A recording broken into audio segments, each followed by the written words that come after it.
Hare Krishna.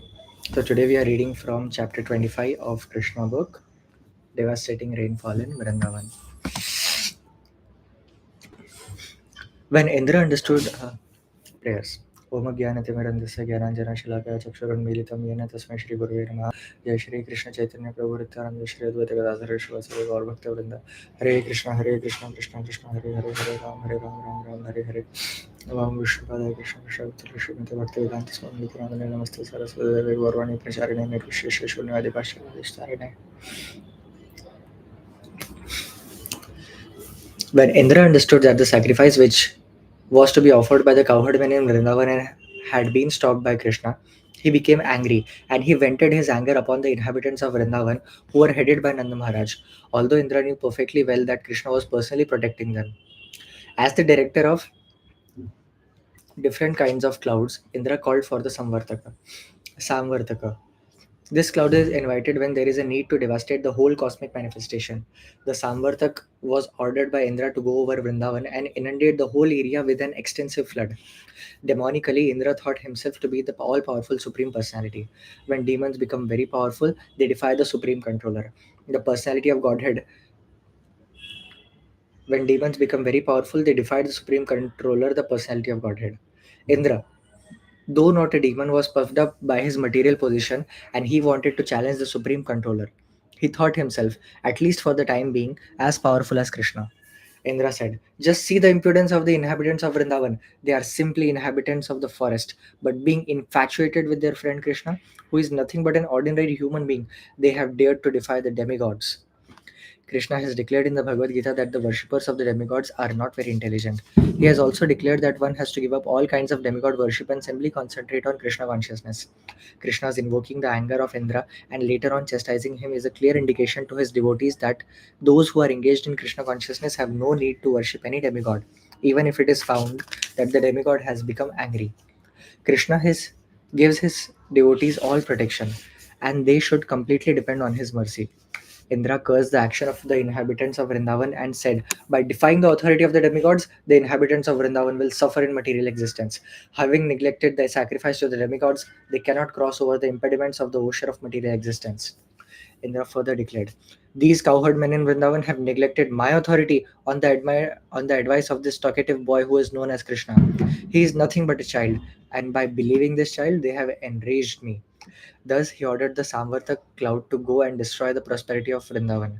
The men of Vrindavan, said Indra, have become too puffed up over their material opulence and are overconfident due to the presence of their tiny friend Krishna. He is simply talkative, childish, and unaware of the complete cosmic situation, although he is thinking himself very advanced in knowledge. Because they have taken Krishna so seriously, they must be punished. They should be destroyed with their cows. In this way, Indra ordered the Samvarta cloud to go to Vrindavan and inundate the place. It is indicated that in the villages or outside the towns, the inhabitants must depend on the cows for their prosperity. When the cows are destroyed, the people are destitute of all kinds of opulences. When King Indra ordered the Samvartak and companion clouds to go to Vrindavan, the clouds were afraid of doing this mischief.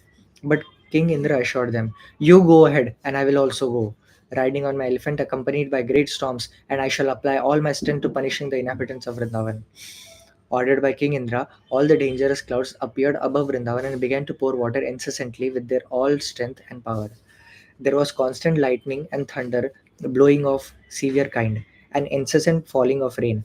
The rain seemed to fall like piercing sharp arrows. By pouring water as thick as pillars without cessation, the clouds gradually filled all the lands in Vrindavan with water, and there was no visible distinction between higher and lower land.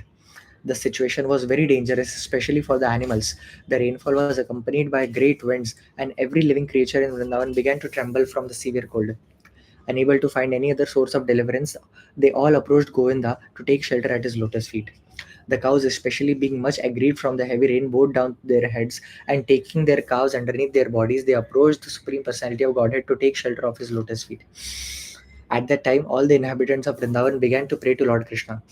Dear Krishna, they prayed, you are all powerful and you are very you are all powerful and you are very affectionate to your devotees. Now please protect us, who have been much harassed by angry Indra. Upon hearing this prayer, Krishna could understand that Indra, being bereft of his sacrificial honor, was pouring down rain that was accompanied by heavy pieces of ice and strong winds. Although all this was out of season, Krishna understood that this was a deliberate exhibition of anger by Indra. He therefore concluded, "This demigod who thinks himself supreme has shown his great power, but I shall answer him according to my position, and I shall teach him that he is not autonomous in managing universal affairs. I am the supreme lord over all, and I shall thus take away his false prestige, which has risen from his power. The demigods are my devotees, and therefore it is not possible for them to forget my supremacy. But somehow or other he has become puffed up with material power and thus is now maddened. I shall act in such a way as to relieve him of his false prestige. I shall give protection to my pure devotees in Vrindavan, who are at present completely dependent on my mercy and whom I have taken completely under my protection. I must save them by mystic power." Thinking in this way, Lord Krishna immediately picked up Govardhan Hill with one hand, exactly as a child picks up mushroom from the ground. Thus, he exhibited his transcendental pastime of lifting Govardhan Hill. Lord Krishna then addressed his devotees: "My dear brothers, my dear father, my dear inhabitants of Vrindavan, you can now safely enter the under of umbrella of Govardhan Hill. My dear brothers, my dear father, my dear inhabitants of Vrindavan, you can now safely enter under the umbrella of Govardhan Hill, which I have just lifted. Do not be afraid of the hill, and think that it will fall from my hand. You have been too much afflicted from the heavy rain and strong wind. Therefore, I have lifted this hill, which will protect you exactly like a huge umbrella. I think this is a proper arrangement to relieve you of your immediate distress. Be happy along with your animals underneath this great umbrella." Being assured by Lord Krishna, all the inhabitants of Vrindavan entered beneath the great hill along with their property and animals, and they all appeared to be safe. The inhabitants of Vrindavan and their animals remained there for 1 week without being disturbed by hunger, thirst, or any other discomforts. They were simply astonished to see how Krishna was holding up the mountain with the little finger of his left hand. Seeing the extraordinary mystic power of Krishna, Indra, the king of heaven, was thunderstruck and baffled in his determination. He immediately called for all the clouds and asked them to desist. When the sky became completely cleared of all clouds and there was sunrise again, the strong wind stopped. At that time, Krishna, the Supreme Personality of Godhead, known now as the lifter of Govardhan Hill, said, "My dear cowherdmen, now you can leave and take your wives, children, cows, and valuables because everything is ended. The inundation has gone down, along with the swelling waters of the rivers." All the men loaded their valuables on carts and slowly left with their cows and other paraphernalia. After they had cleared out everything, Lord Krishna very slowly replaced Govardhan Hill in exactly the same position it had been in before. When everything was done, all the inhabitants of Vrindavan approached Krishna with feelings of love and embraced him with great ecstasy.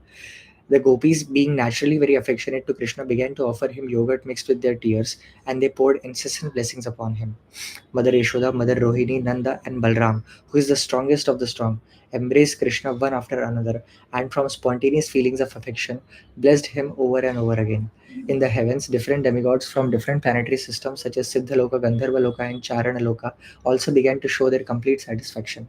They poured showers of flowers on the surface of the earth and sounded different conch shells. There was beating of drums, and being inspired by godly feelings, the residents of Gandharvalok began to play on their tamburas to please the Lord.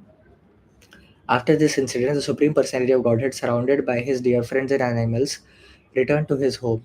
As usual, the gopis began to chant the glorious pastimes of Lord Krishna with great feeling, for they were chanting from the heart. Thus ends the Bhaktivedanta purport of the 25th chapter of Krishna, devastating rainfall in Vrindavan. Hare Krishna.